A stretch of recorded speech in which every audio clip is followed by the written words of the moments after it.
Tales from Juthos, Part 2.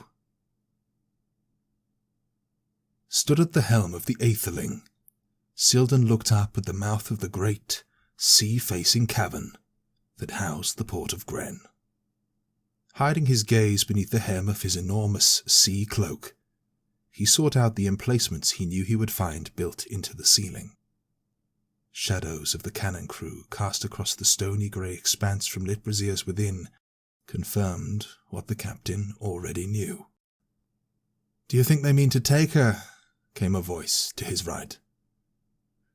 "I'm sure His Radiant Majesty would far prefer his own men aboard this vessel than to be seen dealing with the likes of us." This was Emir, his quartermaster.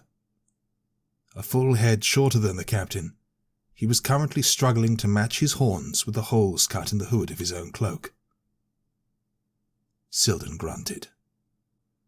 "They know we'd sooner scuttle her if it came to that." He looked down at the damage to his deck that had been caused by the landing of the dockmaster's winged beast. Thankfully, he had been tipped off to this trick by one of the other smugglers who had been doing the Hohorelensk run. Word was that the dockmaster took a cut of the repairs and moorings that took place within her port, and prices doubled for heretics and foreigners. He'd taken pains to have his crew reinforce the boards, it wasn't the worst expense for a war zone run. The captain turned to face his grey-skinned officer. He could see Emir too had clocked the activity amongst the cannons.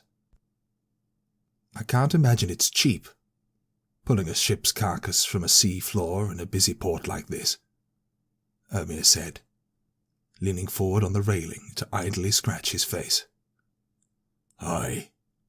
Fires are too obvious. I reckon those are meant for peace of mind, not for us. Mentis must have the lot of them scared." Sullidan let out a heavy sigh. No matter how much he saw, he doubted he would ever come to terms with just how quickly the world could change.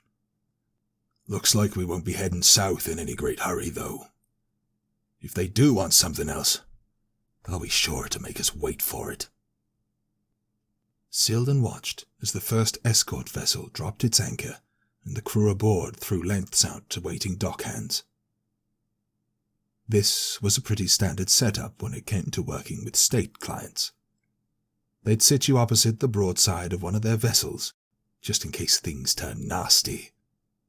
It was supposed to be imposing, but stood as no real threat to any thinking man. However, this was not a standard job.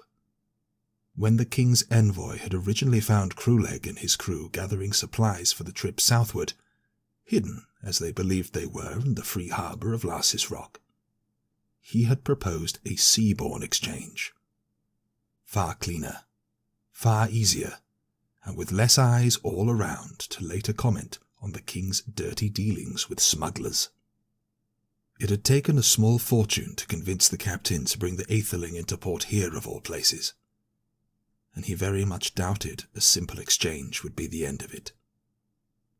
The more he learned about this king, the more he doubted the wisdom of this final deal.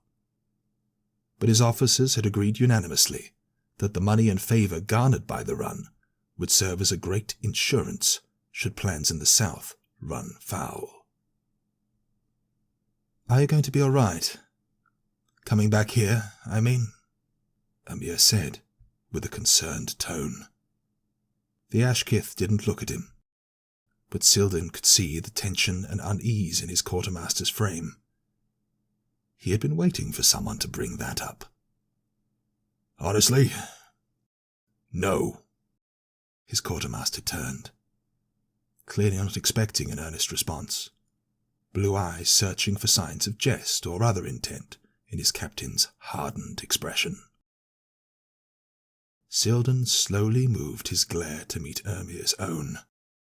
The Ashkith seemed to search for words for a moment, before settling with simply, "Even still." There was a long pause between the two men. Aye. Scanning the dock for the signal to bring the ship about, the captain placed an enormous hand on his officer's shoulder. You can piss off now. Of course, Captain. Amir beat his hand against his chest in a sign of respect, bowed slightly, and hurriedly made his way down to the main deck. Sullidan waited until the quartermaster was out of sight before pulling down his hood and stretching back his neck to hide his eyes. Through the fabric, he could make out the last light of the day before the shadow of the cavern passed overhead. Although he was surely being watched from the shore, he took a moment to enjoy the calm of this false solitude. He listened to the waves and the voices carrying over from the shore, to the birds overhead and the gentle creaking of the aetherling. Maybe one day, soon, he would be able to put all this behind him, both he and his crew. He could almost hear him singing again, the melody flowing down from atop the mast, the strange, light, ephemeral and flute-like language cascading with a grace and nuance he didn't need to understand. The captain remembered how excited he was to see a true dwarven city, of how he had begged him to show him around the famous ironworks, the bars. He remembered how his eyes had alighted at the sight of ships from Vitiziria, Farkenstad, and even Far Jarbif. It was all so new to him, so beautiful. It was enough to rekindle the love of life in even a world-weary and crippled sea captain. He couldn't help himself. I miss you, Songbird. The words escaped him in a low whisper. Sullidan smiled faintly. He really must be losing his edge if he was getting distracted at a time like this. Captain, are these hoods really for what I think they are for?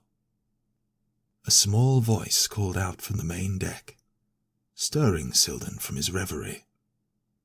Sliding his head down from beneath his own hood, his single functioning eye came to rest upon the red-haired gnome who confronted the dockmaster. From behind her, one of his crewmen strode forwards. Oi! Back with the others! What did we say about talking? It's not too late to gag you. Sullidan raised his hand for the crewman to stop. It's all right, Horace. It won't make a difference now. Little Missy can ask that much. Go watch the others. The man stopped for a second. Aye, sir. Horace looked surprised, but diligently thumped his chest and strode off to the rest of the cargo, who were assembled with their new hoods just shy of the foremast. Sullidan waited for him to rejoin the others. So then, the outspoken ones are usually either the leaders or the lowest. Which are you? He pulled back his hood slightly to get a better view of the gnome. She stood maybe just shy of 3.5 feet tall, still dressed in the simple clothes she had brought with her from Ahoralensk's capital, save the addition of the brown hooded cowl that had been brought aboard by the dockmaster. Neither. Do your crew worship the sun goddess too? Her folded arms and defiant demeanour would have been almost amusing were it not for the slight silver in her tone. The captain had dealt with enough people in his life to know when someone was fishing for ammunition. He had expected nothing less from this particular cargo. It was a large part of the reason he had ordered them silenced. Cetus is held on high by all who would pray openly within Mentis' new kingdom. The king serves as her chosen, who will lead those who would follow the radiant path to great peace and prosperity. In deference to Cetus, it is only right that the lower orders shield the sun from their flesh, so the goddess need not gaze upon the unworthy. Sullidan was repeating the story as it had been told to him by a small-town illuminator whom he had encountered whilst running stolen military supplies to a wealthy tradesman. After several years of practice, he had almost got good at sounding sincere whilst he said it. So, Mentis really does consider himself to be the next bright sultan, then? The gnome probably didn't want to look or sound as shocked as she so surely did. As far as you or any of the rest of your kin are concerned, from now on he may as well be. You're of no worth to me after we make the trade, but I'm thinking you'd be best to keep your hoods on from here on out. The kingdom of Mentis is a difficult land for heretics.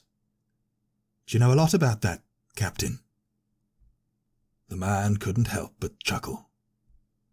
She really was fearless. He scanned along the moorings once more. Given the progress that had been made on the first escort ship, it was nearly time for his own approach. A sizable part of my trade is getting people away from places they are no longer welcome or safe. Business has been good of recent years. And what of the gnome started, but Sullidan had other ideas. Under Cetus, the spreading of knowledge is a dangerous thing. Frowned upon. Punished. The illuminators hold that knowledge without power breeds dissatisfaction. Dissatisfaction itself breeding frustration, dissent, misery.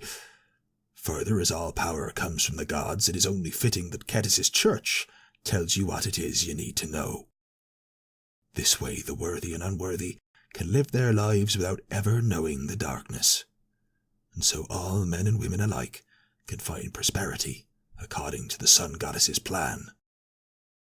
Oh shit, muttered the red-haired gnome. That it is, returned the captain, breaking suddenly from his lecturing tone. The gnome's emerald eyes grew wide. We are not your enemy, little one. We've just got something we need to do. As to you, I figure. Krulleg gazed upwards towards the crow's nest. I see. Thank you, Captain, came the suddenly unsteady tone. Not to worry, bold cargo. Now, be back with your kin. Be wary. As far as you remember, the Aetherling was crewed by simple-minded savages and criminals. Nothing more. He turned his hand and frame back to the ship's wheel, signifying their conversation was over. Sullidan closed his eyes and listened to the small feet patter away across the deck. He didn't rightly know why he had done that. It wasn't like he would ever see the girl again, and given that they were destined for the great city of Kryn, she would be too far away from the nearest harbour for him to help even if he wanted to. Maybe it was because he could sense she was trapped. The wind brushed through his beard. But where had it come from? The wind had been at their back, flowing from the east for 3 days now, and here he stood, facing west, and hooded no less. Perhaps it was a peculiar effect of the shape of the cavern, a side wind born from a backdraft across the water. He knew full well that it wasn't. All of a sudden, the captain couldn't help himself but laugh. And laugh he did, his great voice booming out across the Aetherling and beyond, drawing reaction from his crew and shouts from the guards standing upon the docks. Are you all right, sir? called Ermir from the deck.